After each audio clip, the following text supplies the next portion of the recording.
Hello, ഇന്ന് വിഷുവിൻ്റെ തലേന്നാണ്. അമ്മ രാവിലെ നടക്കാൻ പോയപ്പോൾ ഞങ്ങൾ ഉറക്കൊഴിച്ചു പോയി കണിക്കൊന്ന പറിച്ചു. ആ ഉറക്കൊഴിച്ചതിൻ്റെ ക്ഷീണമാണ് നിങ്ങളിപ്പോൾ കാണുന്നത്. ക്ലാസ്സിലിരുന്ന് രണ്ടാളും തലങ്ങും വിലങ്ങും തൂങ്ങൽ തുടങ്ങി. കിട്ടിയത് പോരാന്ന് തോന്നിയപ്പോൾ ക്ലാസ് കഴിഞ്ഞ് വീട്ടിലെത്തി വീണ്ടും കണിക്കൊന്ന പറിക്കാൻ പോയി. പക്ഷേ പ്രതീക്ഷിച്ച പോലെയല്ല, ഇവിടെയുള്ള മരത്തിൽ തീരെ കണിക്കൊന്നല്ല. പിന്നെ കിട്ടിയതുകൊണ്ട് ഒപ്പിച്ചു.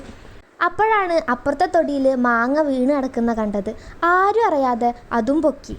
വിഷുത്തലേനെ ഞങ്ങൾ ചങ്കരാന്തി എന്നാ പറയുക. അപ്പോൾ ഇറച്ചിക്കറി ഉണ്ടാക്കി ഞങ്ങൾ കാരണന്മാർക്ക് വെച്ചു കൊടുക്കും. ഇവിടുത്തെ അപ്പം ഉണ്ടാക്കുന്ന പരിപാടിയാണ് ഈ കാണുന്നത്. ഒന്നും രണ്ടും അല്ല, ഒരു ചെമ്പപ്പം അതിനനുസരിച്ച് കറി ഞങ്ങൾ ഉണ്ടാക്കാറുണ്ട്.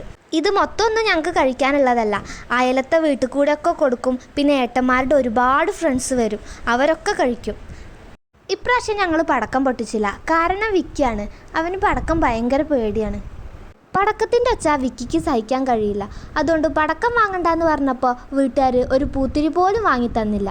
അതിൽ സങ്കടമൊന്നുമില്ല, പൈസ വെറുതെ പൊട്ടിച്ച് കളയണ്ടല്ലോ. ഇനിയിപ്പോൾ അങ്ങനെ പറഞ്ഞ് സമാധാനിക്കാം.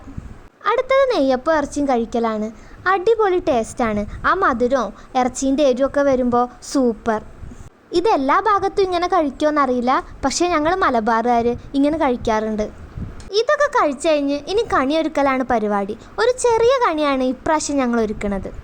ഉള്ള സാധനങ്ങളൊക്കെ ഒരുക്കൂട്ടി കഴിയണ പോലെ ചെറിയൊരു കണി ഒരുക്കി.